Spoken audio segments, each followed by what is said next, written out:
Hello, welcome to another episode of the Founder Ride.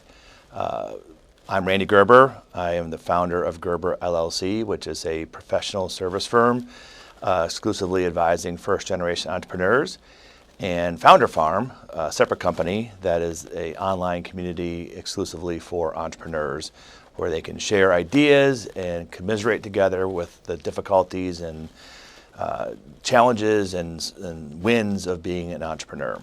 So now that I've explained the Founder Ride, where am I today?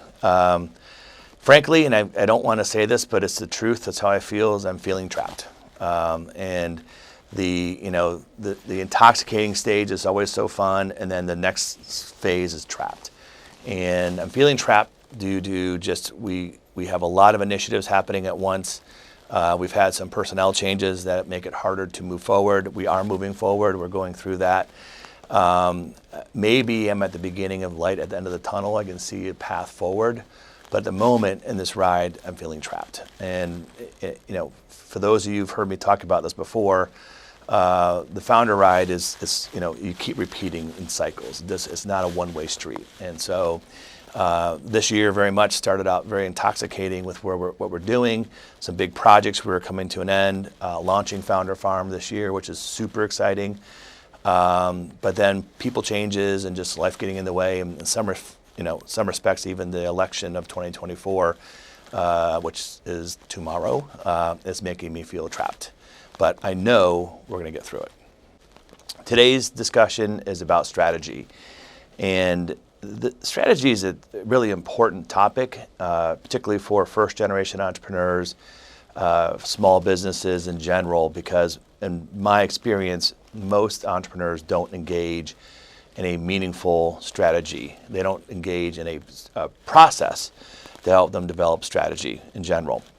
And so many entrepreneurs, when they start their business, it started on raw enthusiasm. They're excited.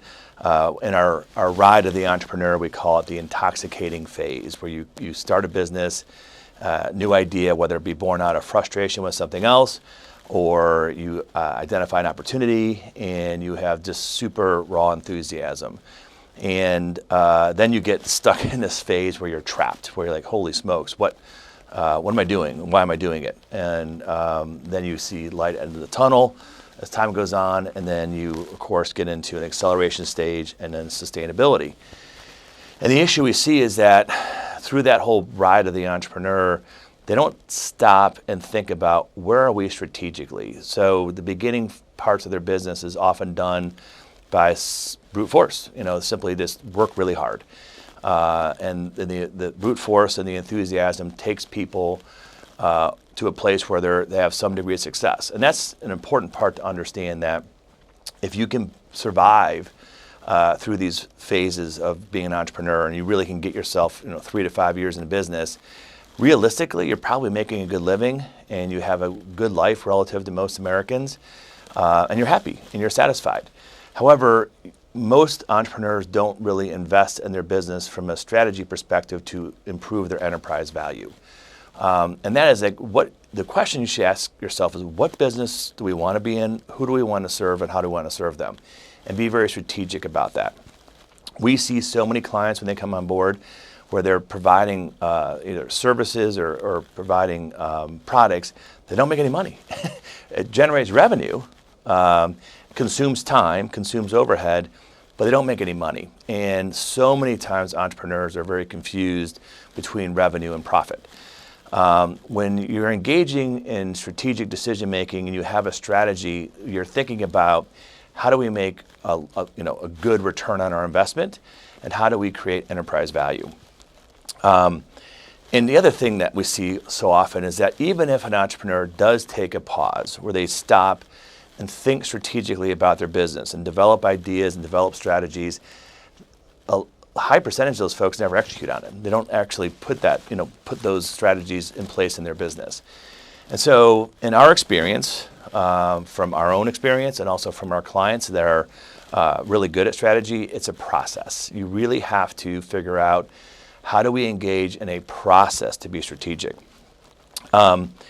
Many of our clients, many businesses, they engage in EOS system, entrepreneurial operating system, or something like that, Rockefeller Habits or MAP. And those are really good, important systems to run your business. And in my opinion, generally they're strategy light. They don't, they have a little bit of strategy, but don't engage in strategy. And so many times entrepreneurs get confused. They don't think about, they're going through the process with MAP or EOS, but they're not thinking about strategy in their business. It's a great system to operate and execute, but it's still on the entrepreneur and their leadership team to figure out strategically where are we going. And in my mind, this is really asking some really difficult questions about what business do we want to be in, who do we want to serve, how do we want to serve them, thinking about how are we different, what's our strategic advantage. So many entrepreneurs, when they're in their business, particularly in early phases, they're more concerned about what their competition is doing or not doing and competing with them versus creating their own lane going forward. Like, this is the lane we're going to be in. So as an example, when I first started this business, it was general financial planning for anybody. And I got lucky from the standpoint of the timing I started the business, that the economy was good for 10 years, the stock market was good for 10 years, so it was relatively easy. It wasn't until 2000 when I realized things aren't so easy. And we had a 3-year stretch where the stock market retreated for 3 years in a row, which hadn't happened since 1929, translating that our revenues were off. And that's when I really started not having fun and got into the idea, like, what do I want to do? Who do I want to serve? How do we want to do it? And that's when the idea said, we're going to serve only first-generation entrepreneurs. Very strategic decision, had lots of operational consequences, lots of marketing consequences, lots of branding consequences.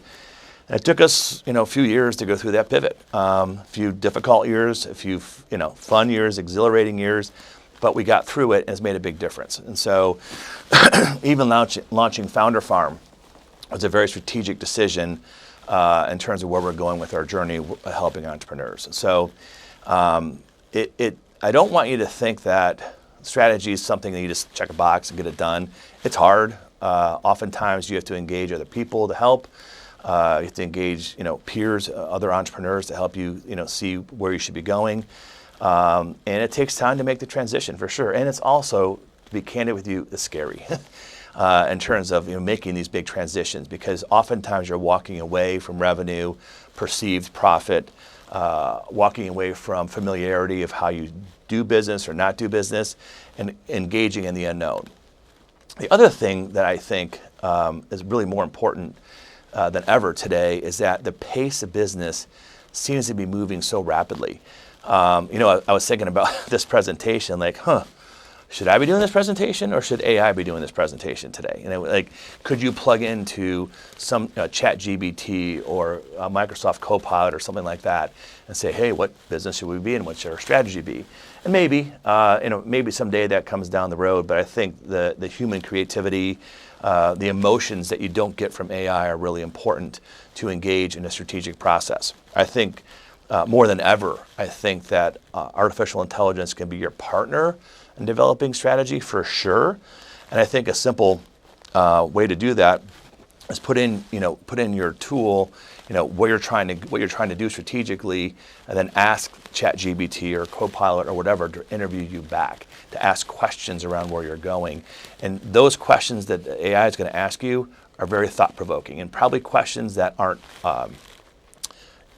immediate to you or other people, because it's, again, a non-emotional computer asking questions that are probably going to give you some ideas about where you should be going. Bottom line is this.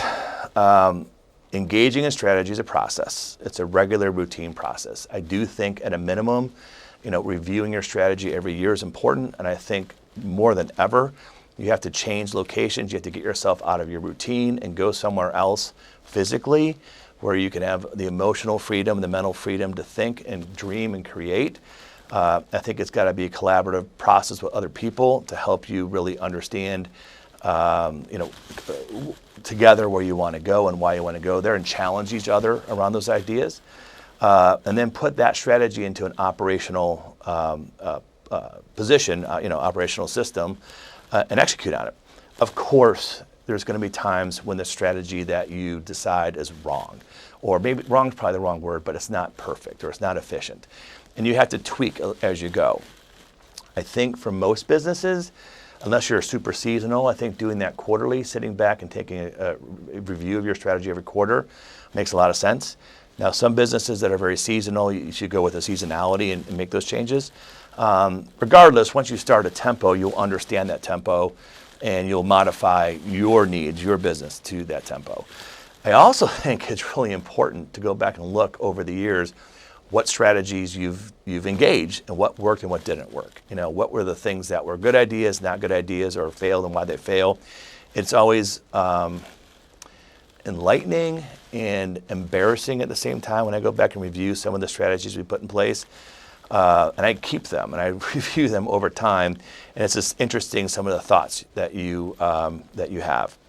I will say, in my own experience, that we've certainly got more sophisticated as we've gone along and grown, being engaged in a strategic process. It's kind of funny now, it's easy to say this now, some of the thoughts we had 10 years ago, where we were trying to go and where we are today.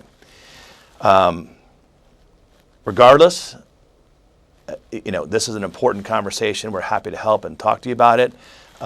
There's lots and lots of books out there that you can read and lots of, ideas out there and processes, and there's no one way to do this, obviously.